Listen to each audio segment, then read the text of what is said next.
오늘 말씀은 로마서 6장 15절에서 18절까지 말씀입니다. 로마서 6장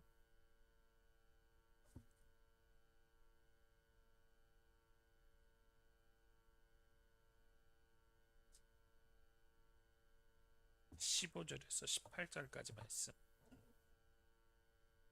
제 성경으로는 신약 성경 247페이지에 있습니다.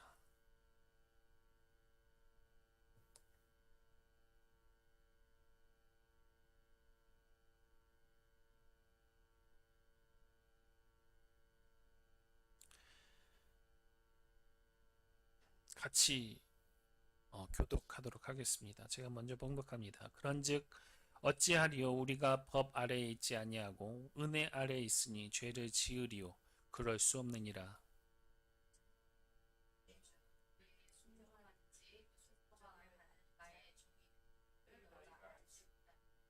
혹은 죄의 종으로 사망에 이르고 혹은 순종의 종으로 의에 이르니라. 하나님께 감사하리로다. 너희가 본래 죄의 종이더니 너희에게 전하여 준 바 교훈의 본을 마음으로 순종하여 이에게 종이 되었느니라. 아멘. 잠시 기도하겠습니다. 하나님 아버지 감사합니다. 하나님께서 모든 것을 인도하시고 축복하시는 줄 믿습니다.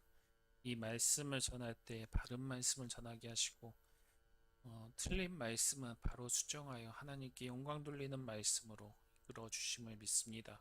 하나님께서 역사하십니다. 하나님께서 이끌어 주십니다. 모든 것 하나님께 맡겨오며 살아계신 우리 주 예수님의 이름으로 간절히 기도드렸사옵나이다.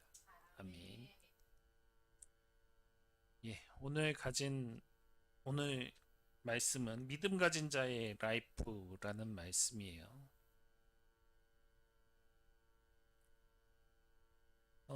오늘은 로마서를 저희 이제 주중에 읽다가 많은 느낌이 오고 깨달음이 와서 이 말씀을 전하게 되었습니다. 거기에다가 유튜브를 하나 보는데 방송인 송은인 씨가 이성미 씨의 간증 그 유튜브에서 나오는 그 말씀을 보고 참 은혜를 많이 받았어요.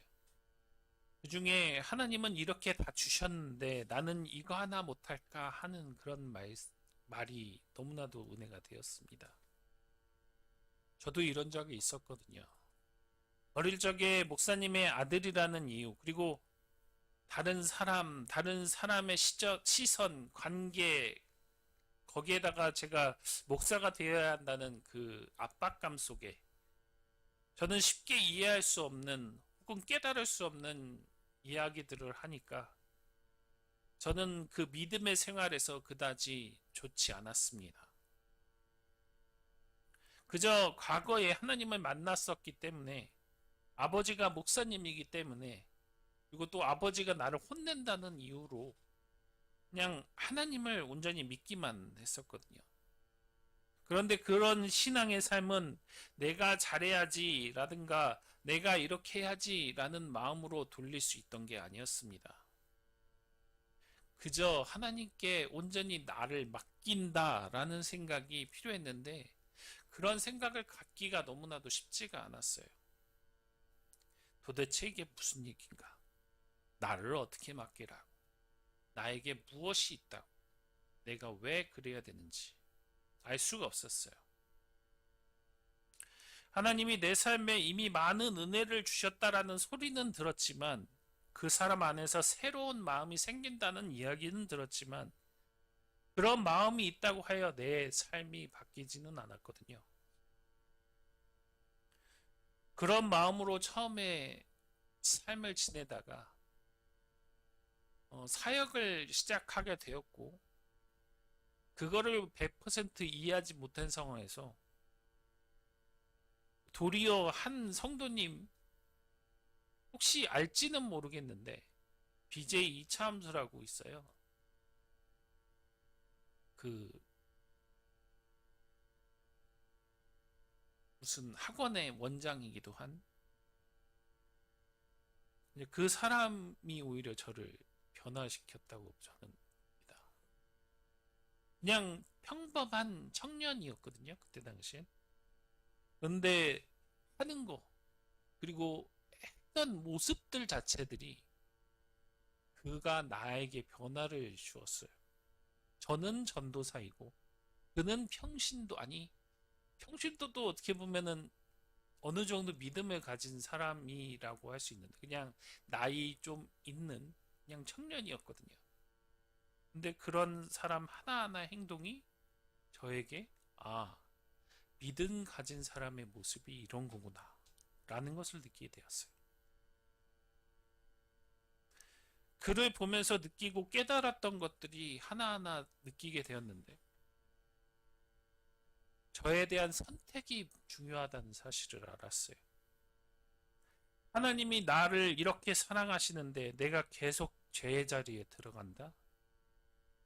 하나님께서 나를 이렇게 붙드셨는데 내가 계속 옛사람처럼 살아야 된다? 하나님이 나에게 이렇게 생명을 주셨는데 내가 계속 하나님의 길을 갈 수 있을까?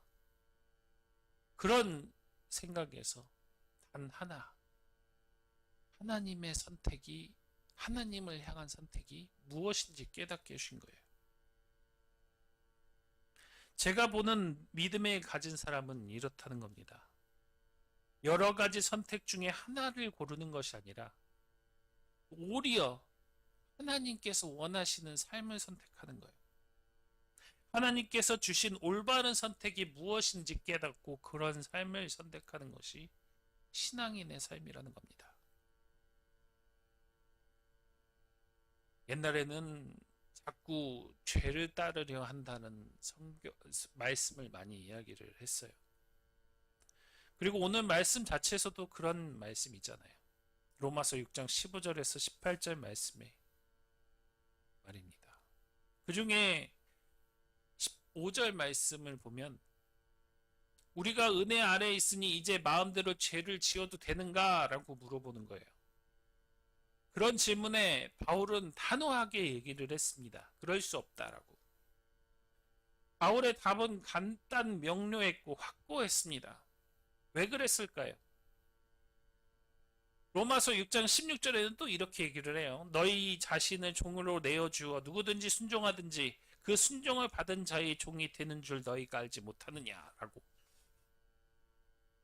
하나님의 우리의 죄의 종에서 건져내 주셨기 때문에 하나님께서 우리를 의에 속한 사람으로 세워 주셨기 때문에 그리고 하나님께서 우리를 그리스도 안에서 새 사람으로 살게 해 주셨기 때문에 우리는 더 이상 그렇게 살 필요가 없거든요. 근데 왜 그렇게 살지 못하는지 이해하기가 쉽지가 않아요.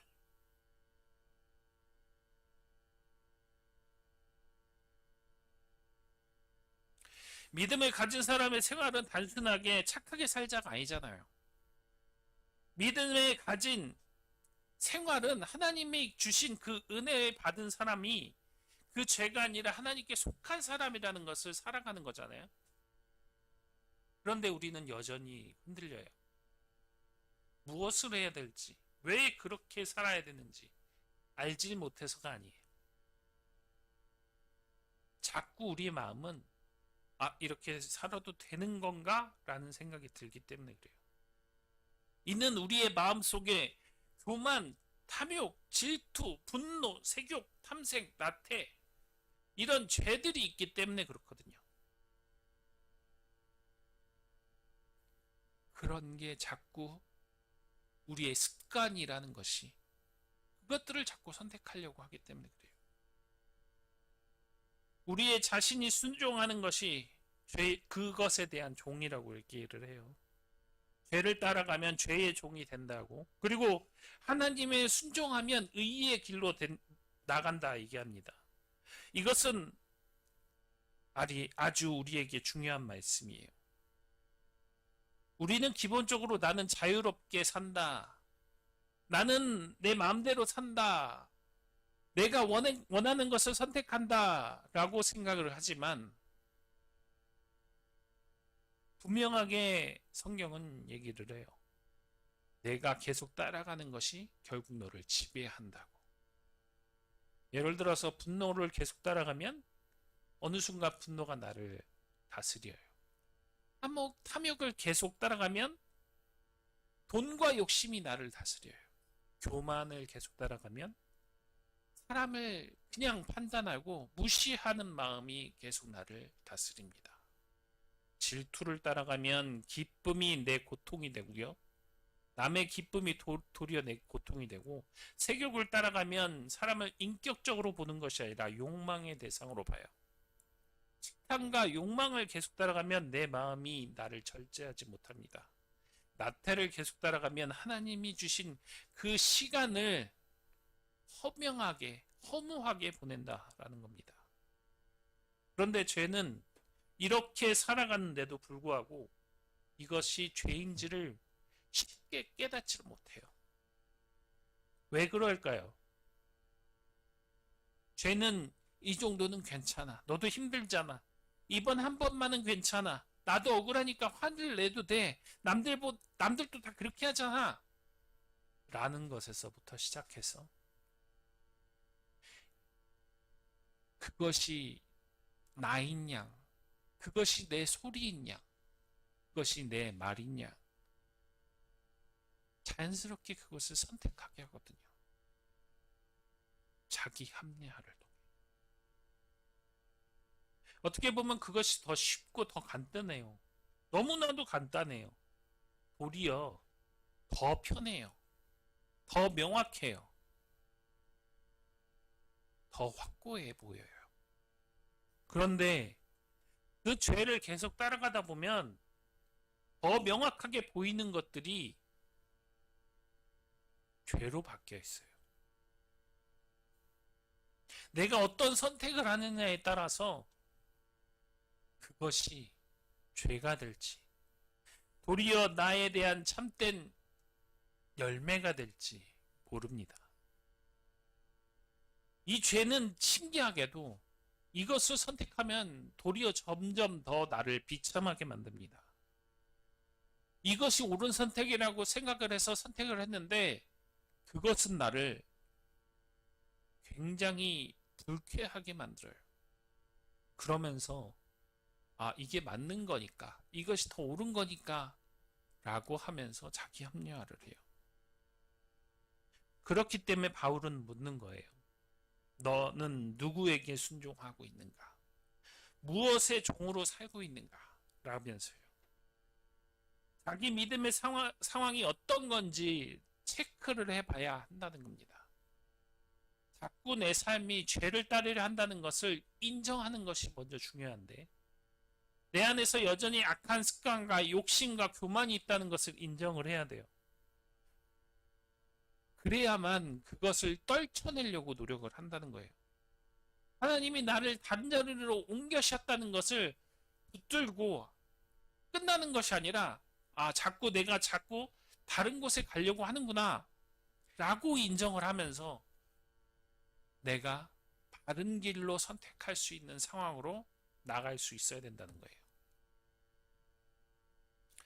로마서 6장 17절 18절은 또 이렇게 말씀하고 있어요. 그러나 하나님께 감사드릴 것은 전에 죄의 종이었던 여러분이 하나님의 말씀을 온전히 순종함으로 죄의 종에서 해방되어서 의의 종으로 살 것입니다. 라고요.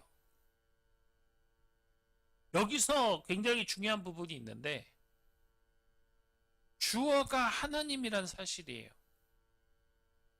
하나님이 우리를 죄의 종에서 건지셨습니다. 하나님이 우리를 죄로부터 해방시키셨습니다. 하나님이 우리를 의에 속한 사람으로 세워주셨습니다. 라고요. 내가 한 게 아니에요. 내가 할 수도 없어요. 바로 하나님이 하셨다는 거예요. 하나님이. 그것에 대한 믿음이 굉장히 중요합니다. 믿음을 가진 사람은 죄를 가볍게 여기지 않잖아요. 은혜를 받았기 때문에 그 죄에 대해서 더 멀어지려고 하는 사람들이 믿음을 가진 자들이에요. 은혜를 받았기 때문에, 그 은혜를 알기 때문에 죄에서 멀어지려고 해요. 그런데 이상하게 그 죄에 대해서 멀어지려고 하는 마음과 동시에 자꾸 죄에게 속는다라는 거예요. 만약에 은혜를 받았음에도 이전과 같이 마찬가지의 삶, 동등한 삶, 똑같은 삶을 살아간다면 그것은 사단의 속임수에 넘어가고 있다는 사실이에요. 그것을 물리치려고 교회에 나오는데 그것을 물리치지 않는다는 것, 그 죄에 대한 속삭임을 물리치지 않는다는 것은 뭘까요? 하나님을 무시하는 것과 마찬가지겠죠. 우리는 분명하게 죄 안에 있었습니다. 그것을 건짐받은 것이 우리예요. 그것 때문에 우리는 은혜 아래에 있다고 얘기할 수 있어요. 그렇다고 우리가 죄를 지어도 된다는 말이 아니죠. 은혜 아래에 있기 때문에 죄의 종으로 돌아가지 않을 수 있어요. 은혜 아래에 있기 때문에 하나님께 속한 사람으로 살 수 있어요. 은혜 아래에 있기 때문에 죄를 끌고 가던 길에서 하나님께 돌아설 수 있어요. 이것이 믿음을 가진 자의 라이프잖아요. 그런데 사람은 이렇게 살려고 하지 않나요? 자꾸 되돌아가려고 그래요. 하나님께서 멀어지고 하나님께로부터 멀어지고. 그래서 자꾸 내가 내 삶을 죄의 종이었던 삶을 인정해야 돼요.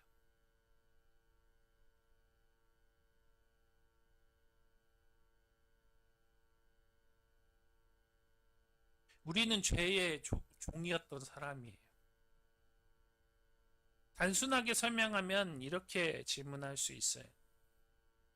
우리가 바르게 살면은 그것에 대한 선택을 하면 되지 않을까? 죄를 따르지 않고 하나님을 따르면 되지 않을까? 교만과 탐욕을 부리지 않고 질투를 하지 않고 분노를 하지 않고 욕망에 휘둘리지 않고 게으르지 않으면 그만 아닌가? 맞아요. 그렇게 하면 돼요. 그런데 그것을 모른다는 거예요. 문제는 그렇게 살고 싶어도 내 삶이 자꾸 종이었던 그 모습의 삶을 살려고 한다는 거예요. 이제 왕자가 되었는데, 공주가 되었는데, 자꾸 누군가의 종이었던 삶을 자꾸 산다는 거예요. 단순히 익숙하지 않다는 이유로, 단순히 내가 그렇게 살아왔던 삶이라는 이유로. 우리는 그 옳고 그름을 모른다는 거예요. 공주, 왕자의 삶을 살려면 그것을 배워야 됩니다. 그 배우는 방법이 무엇입니까? 그것이 바로 말씀이라는 거예요. 무엇이 죄인지, 무엇이 의인지, 어떤 삶을 살아야 의의 삶이고 어떤 삶을 살아야 죄의 삶인지 모른다는 거예요. 아니, 안다고 하더라도 자꾸 그 이전 삶을 반복하려고 한다는 거예요. 왜냐하면 배울 때 제대로 못 배우니까. 배울 때 다른 짓 하니까. 분노하면 안 된다는 거 알고, 교만하면 안 된다는 걸 알고, 탐욕의 삶을 살면 안 된다는 걸 알고, 질투를 하면 안 된다는 걸 알고, 욕망을 하면 안 된다는 걸 알고, 게으르면 안 된다는 것을 분명히 알지만 그렇게 살려고 했던 모습들이 남아있다는 거예요. 그렇기 때문에 로마서 7장 17절에서 20절 말씀은 이런 말씀을 해요. 띄워줘요.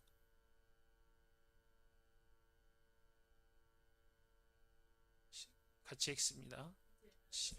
시작. 이제는 그것을 행하는 자가 내가 아니요 속하는 죄니라.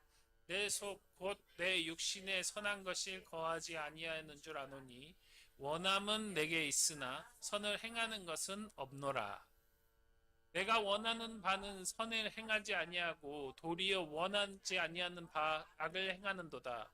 만일 내가 원하지 아니하는 그것을 하면 이를 행하는 자는 내가 아니고 내 속에 거하는 죄니라. 아멘. 넘겨주면 돼요, 저로. 나 나오게. 아니 그거 굳이 밑에 거 안 띄워도 돼요. 네. 바울은 이 말씀을 분명하게 하고 있어요. 이 말씀으로 내가 원함은 내게 있다라는 것이죠. 분명히 나의 마음도 있고 좋은 마음도 있고 바르게 살고 싶은 마음도 있고 하나님의 뜻에 따르고 싶은 마음도 있습니다. 그런데 그 마음에는 선을 행하는 것은 없다라고 얘기를 해요. 원하는 선은 행하지 않고 원하지 않는 악을 행한다고 말하고 있어요. 왜 그럴까요? 왜냐하면 여기에는 인간이 생각하는 선과 하나님의 선은 다르다는 것 때문에 그래요. 우리의 말씀은 참 굉장히 독특해요. 예배 때는 이렇게 생각을 해요. 바르게 살아야지, 말 조심해야지, 죄의 습관을 끊어야지, 하나님을 기쁘게 하는 길을 택해야지 라고 하지만 하나님이 선택하는, 하나님이 이야기하는 선과 인간의 선은 다르기 때문에 다른 방향으로 나아간다는 겁니다. 삶의 자리로 자꾸 돌아가려고 그래요. 내 삶이 내 생각의 삶으로 단순히 흔들리는 것이 아니라 거기다가 또 내 머릿속으로 계산을 해요. 이렇게 하면 더 좋겠지? 저렇게 하면 더 좋을까? 더 좋을 것 같아. 이렇게 하는 게 더 나을 거야. 이렇게 하는 게 더 다른 방향일 거야. 근데 그런 것은 내 계산에서 나오는 거지 하나님께서 하라는 것이 아닙니다. 누군가 잘 되는 모습을 보고 축하보다 질투가 먼저 올라오는 이유도 내가 손해보는 것 같으면서도 정직하게 계산을 앞서는 이유도 내 몸이 피곤하고 기도하고 싶은 마음이 생기는 이유가 적어지는 이유도 마음이 허전하면서 하나님의 것보다 다른 것을 채우고 싶어하는 이유도 바로 여기에서부터 시작됩니다.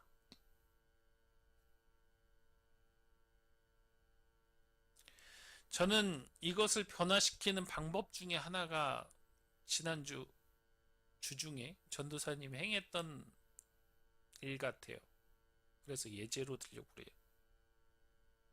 이 공동전기세하고 물세를 어떻게 하면 제대로 낼 수 있는지 판단을 해요. 이전에는 이 밑에 중국집에서 어느 정도 부담을 하고 일부는 전기세를 나누어서 내는 걸로 했는데 공동전기세.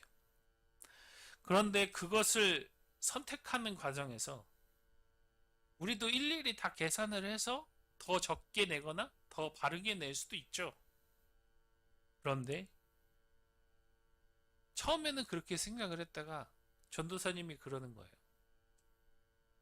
그렇게 하는 것보다 아무리 생각을 해보니까 교회를 위해서 그렇게 하는 것보다 내가 양보를 하더라도 내가 좀 더 내더라도 하나님께 은혜가 되는 방향으로 나아가는 게 나을 것 같다. 너무나도 동의했어요. 일부 사람들도 이런 식으로 했으면 좋겠다라는 것을 해요. 누구나 전도사님처럼 은혜의 선택을 하고 싶어 해요. 그런데 그런 것이 중요한 게 아니라 내 생각이 먼저라는 거예요. 그게 보통적인 생각이잖아요. 그런데 그 생각이 내 생각이 아니라는 거예요. 나는 왜 이럴까? 나는 믿는 사람인데 아직도 이럴까? 나는 은혜를 받았는데 왜 똑같은 자리를 걸을까? 나는 하나님을 사랑한다고 말하면서 왜 하나님을 기뻐하시지 않는 선택을 할까? 이런 이유가 내 안의 죄 때문이라는 거예요.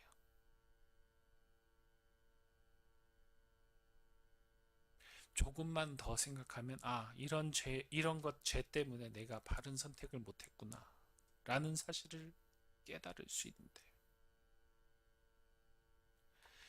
이것을 아는 것이 먼저 은혜의 시작이에요. 내가 내 안에 죄가 이렇게 선택을 하겠구나.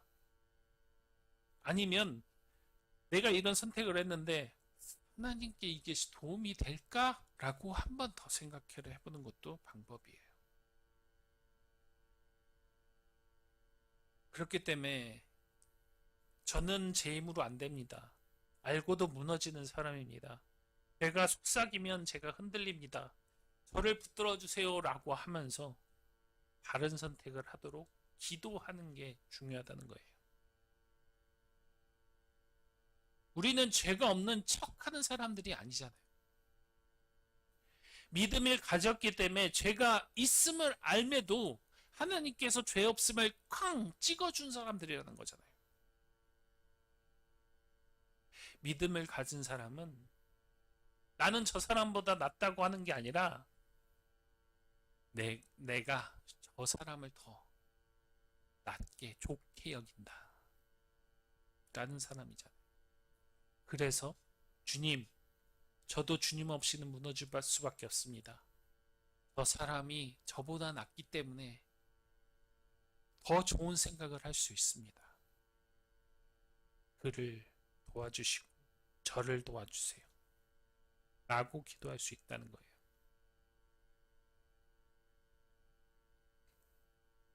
로마서 7장 24절, 25절 말씀 한번 볼게요. 시작. 오라 나는 공고한 사람이로다. 이 사망의 몸에서 누가 나를 건져내리랴. 우리 주 예수 그리스도로 말미암아 하나님께 감사하리로다. 그런즉 내 자신이 마음으로는 하나님의 법을 육신으로는 죄의 법을 섬기노라. 저 나오게 해주세요. 분명히 오라 나는 공고한 사람이로다. 죄 사망에서 사망의 이 몸에서 누가 나를 건져낼까라고 얘기를 하는데 바로 이어서 우리 주 예수 그리스도로 말미암아 하나님께 감사한다라고 하면서 하나님께 감사함을 표현하고 있어요. 왜 감사합니까? 내가 강해졌기 때문입니까? 내가 완벽해졌기 때문입니까? 아니면 내 안에 죄가 하나도 다 없어졌기 때문입니까? 아시죠? 예수님께서 나를 건지셨기 때문에 감사하다는 거예요. 나는 죄의 사람이지만 선을 알고도 행하지 못하던 사람이었기 때문에 나는 원하지 않는 악을 행하던 사람이었지만 나는 내 힘으로도 구원할 수 없던 사람이었지만 하나님께서 그것을 통해서 그 피를 통해서 나를 건지셨기 때문에 나를 살리셨기 때문에 이제는 믿음을 가진 사람의 삶은 자기의 힘을 믿는 사람이 아니라 하나님을 믿음으로 그 힘으로 나아가는 사람이라는 거예요. 내가 무너질 것 같을 때 하나님께 붙들리는 삶. 그래서 고난을 받은 자가 더 은혜롭다 얘기하는 겁니다. 고난을 받지 않고 쭉 나가는 사람은 도리어 악을 행할 확률이 높기 때문에 잘못된 선택을 할 확률이 높기 때문에 예수님께서 나를 그 고난 속에서 건져주면 우리는 그에 대한 믿음이 더 확고해지기 때문에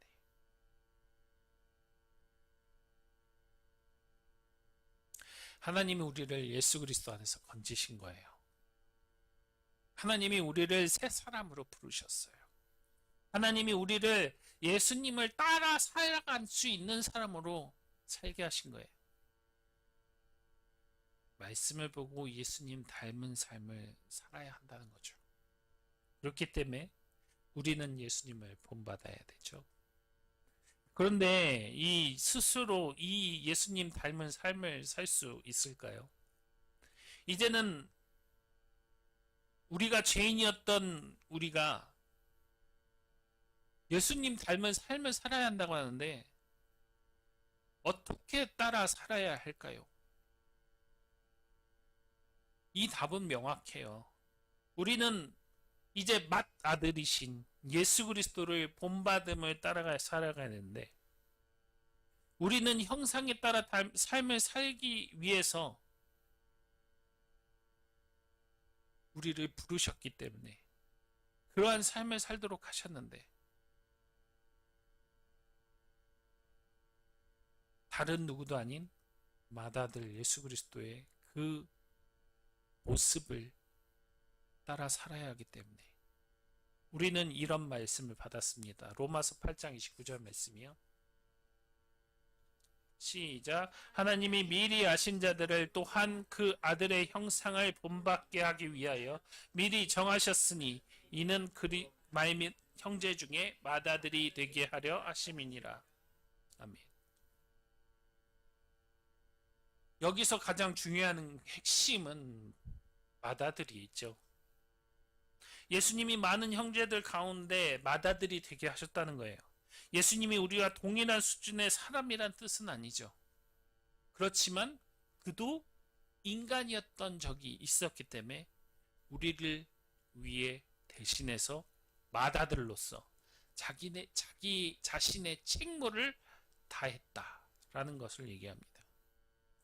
그래서 맏아들이라는 거예요. 그 예수 그리스도 안에서 우리를 자녀 삼아 주셨고 예수님을 따라 가족의 길로 부르심으로 인해서 예수 그리스도가 우리의 맏아들입니다. 그런데 그 맏아들을 믿는 삶.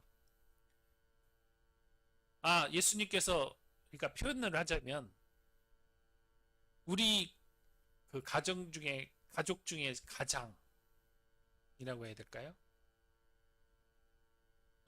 형제 중에 가장이라고 해야 될까요? 그를 뭐 표현하려면은 어떻게 표현해야 될지 모르겠는데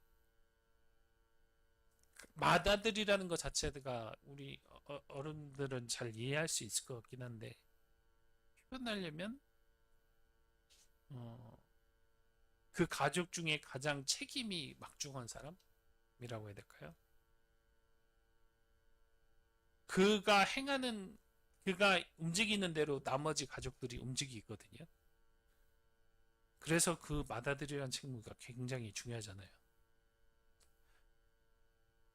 그래서 옛사람의 습관에 머무른다라는 것은 그 모습 그대로 맏아들의 그 모습을 따라 행하려고 하는 그런 것이 더 바르기 때문이라고 얘기할 수 있잖아요. 그래서 예수님을 따르는 사람들이 굉장히 중요해요. 예수님을 따른다는 것은 뭘까요? 예수님은 겸손하셨기 때문에, 순종하셨기 때문에, 사랑하셨기 때문에, 인내하셨기 때문에, 거룩하셨기 때문에 그런 삶을 본받아야 된다. 우리는 이제 그 예수님을 어떻게 닮을까? 아직도 내가 죄에 흔들리는데 어떻게 예수님을 따를까?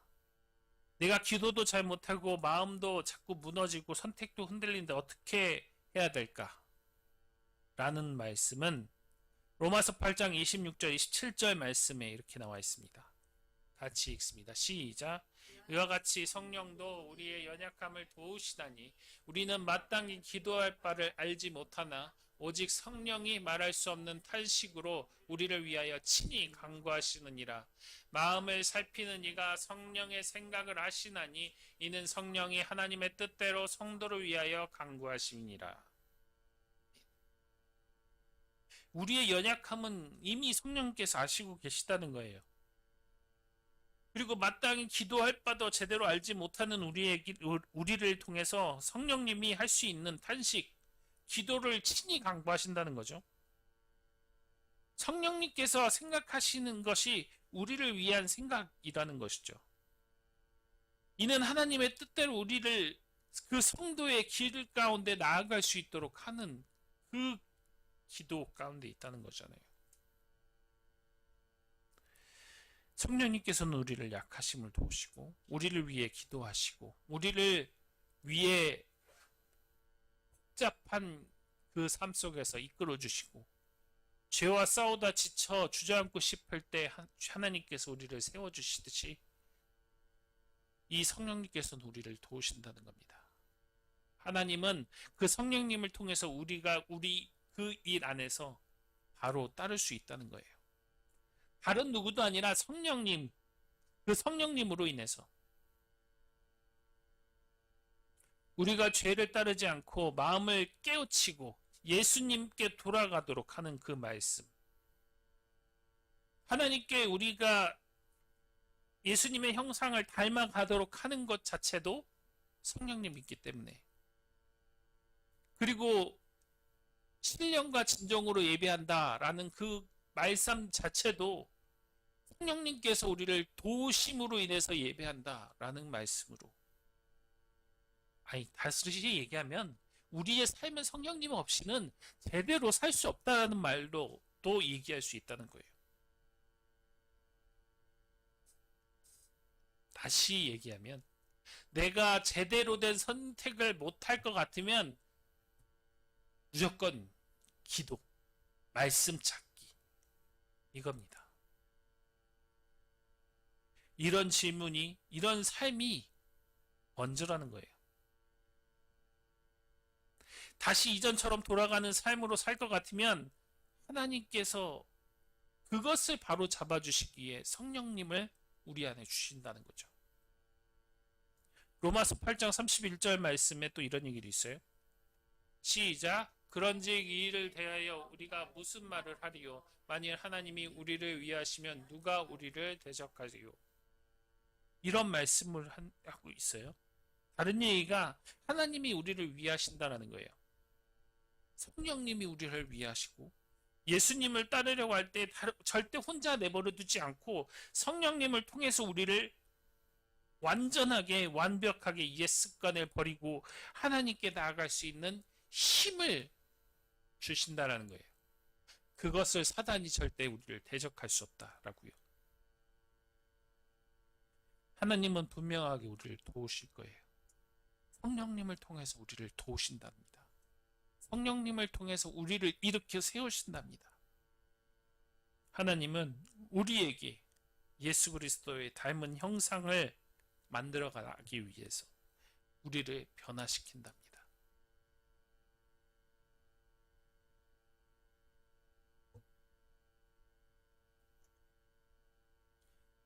그렇다면 이것에 대한 열매를 맺는 법이 있잖아요.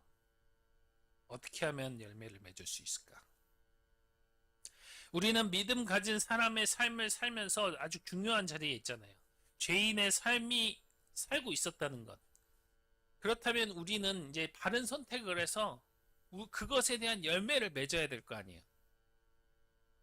그런 잘 사는 삶을 통해서 어떻게 하면 진짜 좋은 열매를 맺을까? 로마서 6장 21절 말씀에 이런 말씀이 있습니다. 시작. 너희가 때에 무슨 열매를 얻었느냐? 이제는 너희가 그 일을 부끄러워하지나니 이제 이는 그 마지막이 사망입니다.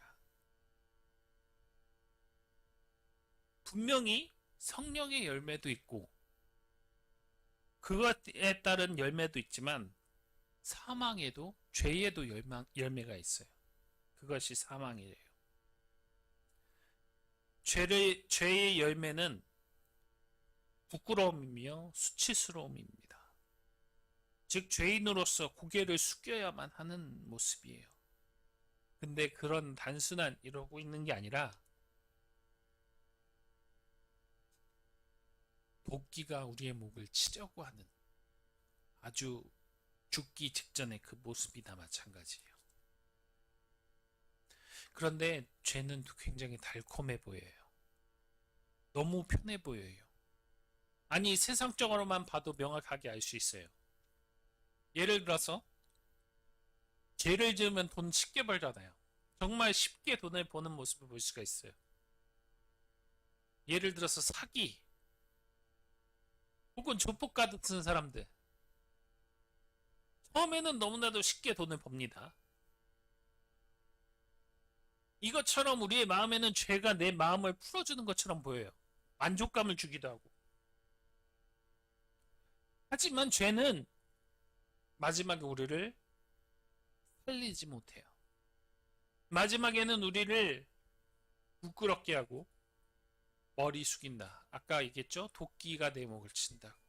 그런 상태까지 간다라는 거예요. 교만.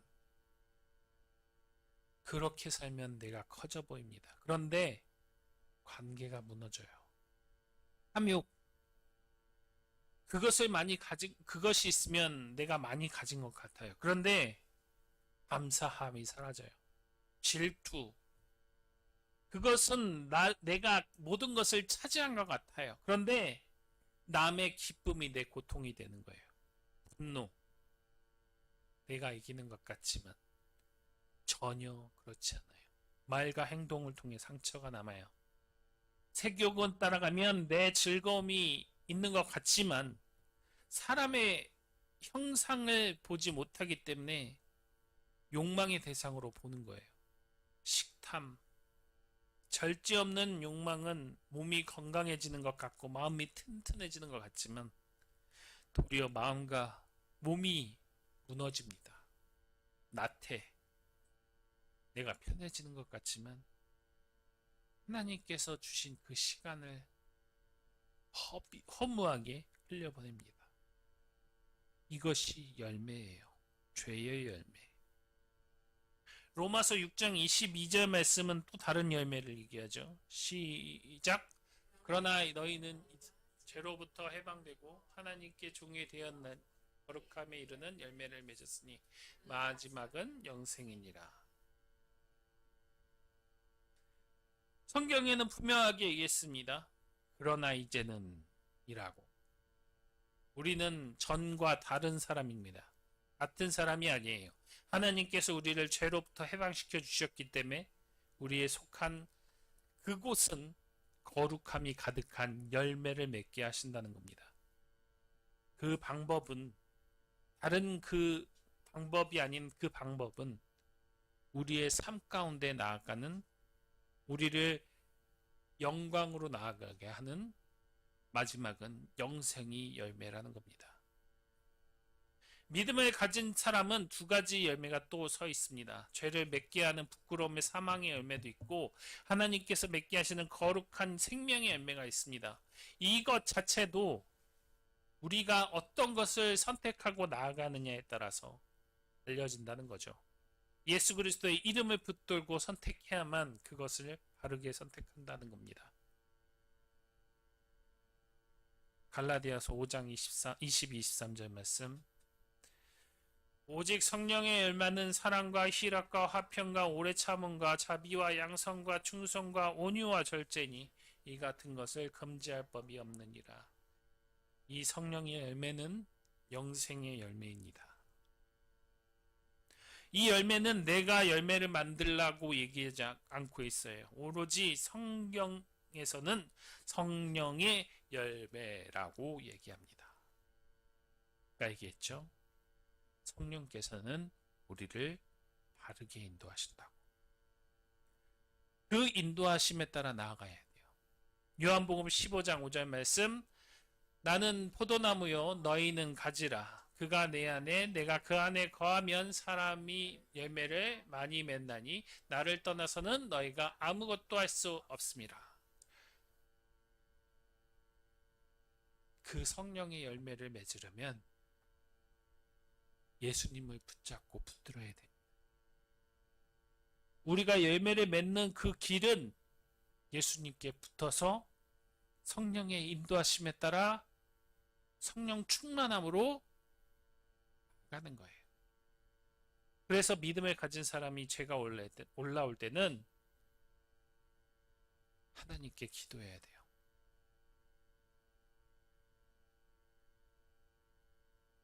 제가 하는 방식이 있기는 해요.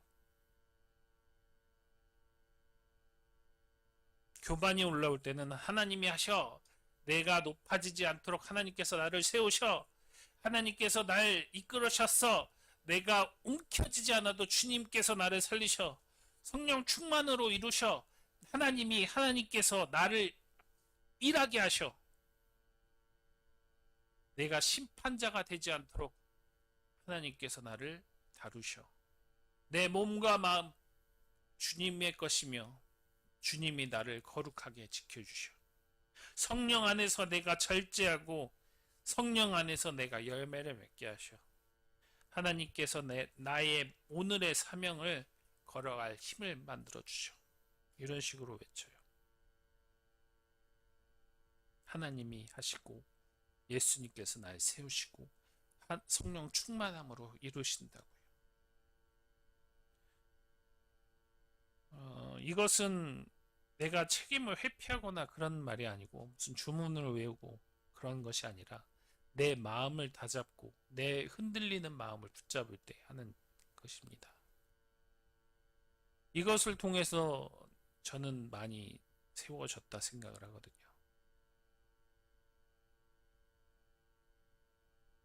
하나님께서 열매를 맺는 믿음의 방법으로 이걸 주셨는데 로마서 8장 18절 말씀에도 이런 말씀도 있어요. 시작. 생각하건대 현재의 고난은 장차 우리에게 나타날 영광과 비교할 수 없도다. 21절에서요. 그 바라는 것은 피조물도 썩어짐의 종 노릇 가운데서 해방되어 하나님의 자녀를 영광 가운데 이르게 하시는 것이니라. 이 말씀처럼 우리를 죄와 사망의 종노릇에서 벗어나게 하신 그 거룩함과 영원한 영광과 자유로 이끄시는 분이 하나님이심을 얘기하는 겁니다. 믿음을 가진 사람들은 죄와 적당한 타협 속에 살아가야 되는 것이 아니에요. 우리는 은혜 아래에 있다고 해서 다시 죄의 종으로 돌아가지 못하는 사람은 또 아니라는 거예요. 하나님께 온전히 붙들려 있어야 되고 하나님 예수님의 나뭇가지 아래 머물러야 돼요. 그것이 온전히 의의 길로 나가는 방법입니다. 그러려면 우리의 삶, 우리의 모든 것은 하나님께 대어 맡겨야 돼요. 하나님이 하셔. 예수님께서 날 세워주셨어. 성령 충만함으로 이루어주셨어. 라면서 저는 그것을 하고 있습니다. 선한 것을 원한다고 악을 행한다고 옳은 것을 알면서도 자꾸 흔들리는 상황 속에 내 결심과 내 판단은 너무나도 허무하고 쉽게 무너지는 것들이었어요. 그렇기 때문에 더 하나님을 위한 기도를 해야만 했고 하나님께서 나에게 주신 그 모든 것들을 이끄심을 바라야만 했습니다. 이제 우리도 그 어떤 것을 선택할 때, 그 무엇을 선택할 때 먼저 하나님께 기도하시기 바랍니다. 죄가 나를 끌어당기고 있다는 사실을 인정하면서 내 마음이 흔들릴 때 내 성령님께서 나를 지켜주신다는 것을 나와 함께 하신다는 사실을 생각하며 기도하시기 바랍니다. 우리는 스스로 그 열매를 만들어낼 수 있는 사람이 아니에요. 성령의 열매는 그 성령님이 나와 함께 하셔야 된다는 거거든요. 그래서 삶이 흔들릴 때마다 기도하고 선포하며 나를 다잡고 하나님께 원하는 삶을 선택하시기 바랍니다. 하나님께서 나를 붙드십니다.